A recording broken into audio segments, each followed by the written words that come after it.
What is SaaS value proposition and how can you use it to increase your product's chances of success? If you're trying to figure things out but it's just confusing as hell, you're in the right place. My name is Eleken. I've mastered the value proposition for my own design agency and helped dozens of my clients to do the same. In this video, I'll give you 3 working steps to define your product's core value. Let's start with a simple question. What is value proposition? In a nutshell, it's a promise the product makes to its customers. The value proposition is bigger than the product itself. For example, Red Bull energy drink is giving you wings, Skittles lets you taste the rainbow, and IKEA, in addition to ready-assembled furniture, sells better everyday life. The idea seems easy and straightforward, but if you sell something like energy drinks or furniture. But for SaaS companies that sell non-physical products, it's hard to find the right words. That's why you can rarely find a clear and distinctive value proposition on SaaS market. The statements companies use to self-identify are usually meaningless, unfocused, and lack of points of difference. The SaaS market is full of landing pages with weird titles. Words like world class or cutting edge are just white noise. They don't give any information to the user and communicate no value. Viewers' eyes just skip them without noticing.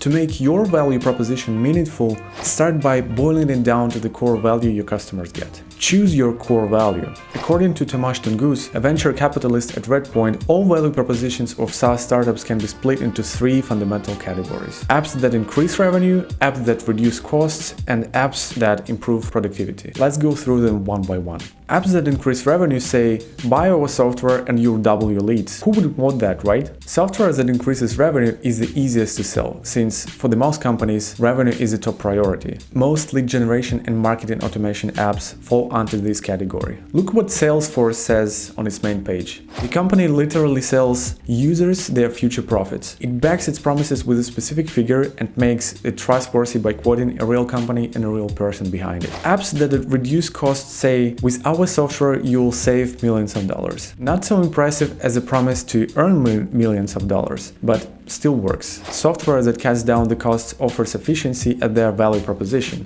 Let's look at PandaDoc. PandaDoc promises to take the work out of the document workflow. The app makes your processes more efficient and reduces operational costs. Apps that improve productivity like Figma, Zoom, or Slack promise to help you collaborate better so you increase your revenue or reduce your costs. Productivity apps' value proposition may sound a bit blurry when it compared to apps that promise more revenue or cost reductions. But since we all work remote, the correlation between team productivity and business success became obvious. Here is a value proposition from Figma. The company allows design teams to collaborate remotely. Figma points at this by saying nothing great is made alone. Let's move to the step number 2, and it's narrow the target market. The better you know your target audience, the easier it will be to offer them true value. And the best way to know your audience is to narrow it down to a specific group of people. Here is an example of ClientJoy, one of Eleken's clients. ClientJoy does the same thing as Salesforce. It is a CRM app that helps users to increase their revenue. But Salesforce is just like most CRMs, focus on large and medium-sized clients. To stand out from their competitors, ClientJoy targets a narrow niche of small creative agencies and freelancers. Step number 3 is to make your value proposition more distinctive. Each software category has a ton of providers with similar offers. Even though each provider tries to be different,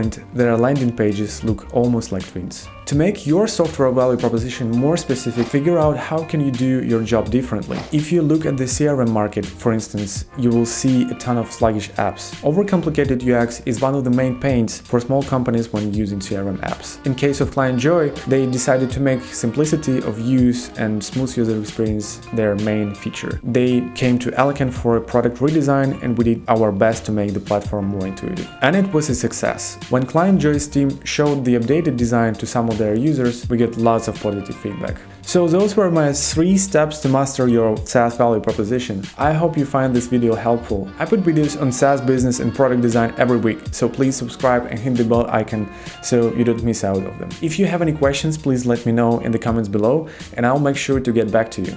Thanks for watching and see you in the next video.